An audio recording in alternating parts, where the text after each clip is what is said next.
was already pregnant. One day we're at the park, and I was like, I just want to see you be a dad. Like, you'd be great. I want to give that to you. And he's like, and I'm literally like in tears, all emotional, like, what the hell's wrong with me? And he looks at me and he's like, I don't want to have kids. I'm too selfish, blah, blah, blah. I was like, ugh. And like 3 days later, I'm already a month pregnant. I was trying to get her to. No wonder I was crying. I was trying to get her to like stop focusing on so much. Maybe she'll get pregnant, you know? She's so worried about it. I was like, man, if I tell her I don't want to have kids, maybe she'll stop bugging me about kids and bugging herself, you know? But that would backfire on me, make me look stupid. Sure did. Make me look mean. Like 2 days later, I was like, mean. And then I find out I'm pregnant. I'm like, he doesn't want the baby. Yeah, it's like, I should have known. I should have known she was pregnant with this craziness.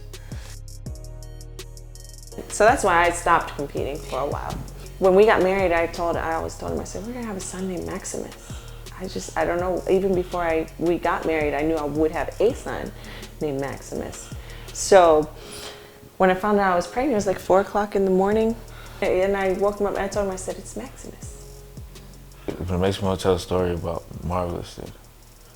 Go ahead, I guess. Okay. I was going to Dallas. There's so many stories. I was going to Dallas. No, I was leaving Dallas or going to Dallas? You were coming home. I was coming home from Dallas, yeah. And I go to the airport and I see, I go check my bags outside. I meet this guy, and he's very, very, very, very warm. And he has a name tag, and I look at his name tag and I say, is that your name? All capital letters, Marvelous. And he says, yeah, that's my name. That's the name my mama gave me. I was like, oh, okay. I said, that's really cool. That's really cool. And he's like, man, you know, yeah, but he says, you have any issues, anybody bugs you, anybody bothers you, just tell them Marvelous sent you. And I said, okay, Marvelous sent me. And I just remember this guy from just being just different. Like, so I get on the phone after I walk away from him. I say, babe, I said, I know what I'm gonna name my next son. Yeah, and I was like, what do you mean? We're gonna have another son? And I said, yeah. Yep. I said, yeah, his name's gonna be Marvelous. And I was like, what in the world? I just wanted one right now. There was something special about the moment, though. I was like, yeah, he called me. He was so excited. And he got home. I probably said, I don't know, remember specifically, but I'm sure I was like, so we're having a son named Marvelous. The guy that didn't want kids because he's too selfish. My baby boy. See this? He's proud of this right here. See this? They got that's his their wrestling. So I was like, I told Brandon, I've got to have an estrogen imbalance. I asked Dr. Morris and Karen with when she went over the testing that I'm going to have to do if you'll want me to come off of it. What we're going to end up doing, so 29/7. How many days do you normally go between periods again? He's got my cycle calendar in his phone for me. You want to do this on a normal day for you. So if Monday through Friday are more stressful for you than Saturdays and Sundays, you want to choose a Monday through Friday. For the directions, you basically just put it underneath your tongue and let it soak up saliva. They say it can take 15, 20 minutes. One more. Actually, do this one here. So keep your head right there. This time we're gonna go straight down. So deep breath. I'm watching him in pain. What's that? I said, you see that? That's putting him. He's getting his workout on over here. Yeah. What kind of workout do you do? Oh, I stretch, Brandon. I stretch, Brandon. That's my workout for the day.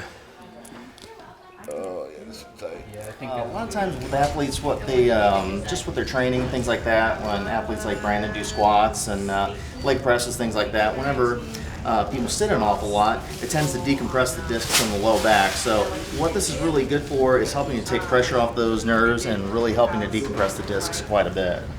Now we're kind of stretching these muscles a little bit, just so that way the adjustment holds a little bit longer. So this stimulates the cells. It sends the electromagnetic field that goes through the body, through the cell, so it'll exercise the cell. And that helps decrease the inflammation and it'll help speed up the body's natural healing process. So Just let me know when you start to feel it. You want to feel it, but you don't want it to be like uncomfortable. Train with higher intensities and recover faster. It's like the crown jewel to bodybuilding.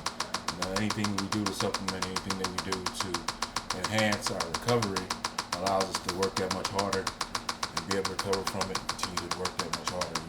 And more frequently. Yeah. So I mean, like I said, the more training sessions you can get out of in a year and recover from, the quicker your progress. So it's just kind of like these things kind of increase the effectiveness of recovery, therefore enhance your progress, also injury prevention, and kind of kind of decreasing and minimizing the risk of training and the effects of training, so you get the most optimal effect from your training. So. Hope you guys enjoyed your stay in Tennessee. At least in Magnolia. Straight off the Look at that. rental car street. I pick him up and he wakes up instantly. You hook him with all the energy. What's up, man? Hi, honey bunny. Oh, you want Oh, mommy? he want mommy's more general than me. Well, I'm softer. Daddy picks him up. It's like concrete. Oh man, his sons are like the proudest, especially Maximus. He told her. I don't think they know any different. How could they? Yeah. They're just messed up for the whole normal way of life thing. Yeah. They can't relate to anybody. They can't. They can't. And Maximus tells all his friends, "My dad's Brandon Curry." They have no idea who he is. They're like, no way. Yeah, he shows them on the phone. They have phones. Just like take them to my Instagram and stuff. Yeah, it's weird. They see the attention you get. They see how people are drawn to you. So it makes them drawn to certain attributes that you have. My sons want to be strong, and they don't mind.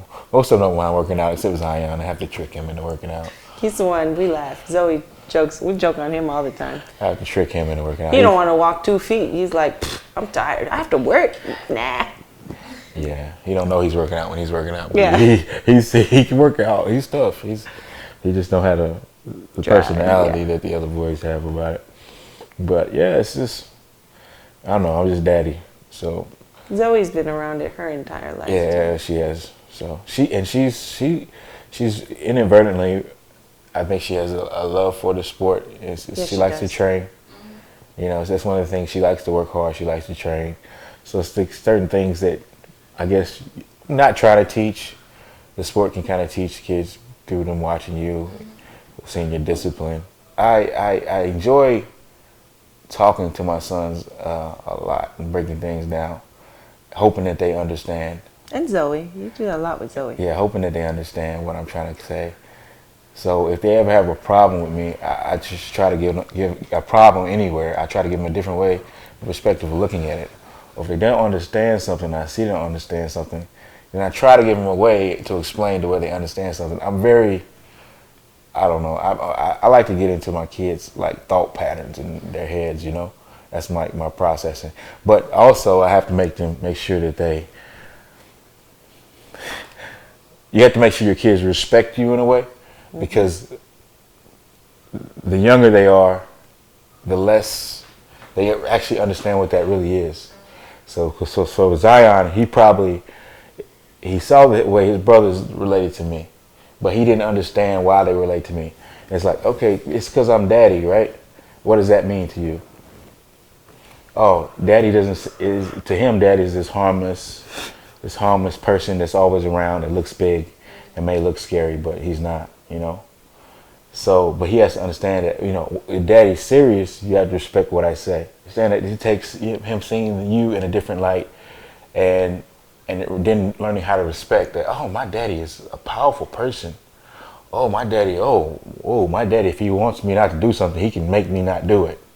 Zion's perspective is a little different because you've been gone for a long time. Right, but even before I left, I was dealing with that. I was thinking about dealing with that with him, because it's like each stage of childhood, they're a little bit different, and what they know and understand is a little bit different. So, but I enjoy putting the boys to bed, and talking to them about the day, and about they got a lot to say, and about anything that they dreamed about, anything that's on their mind, anything that scares them want to hear it all. 'Cause I experienced a lot as a kid, like in my mind, my imaginations and dreams. So I just kind of curious to what they have experienced and gone through. So I like to talk to them about that kind of stuff.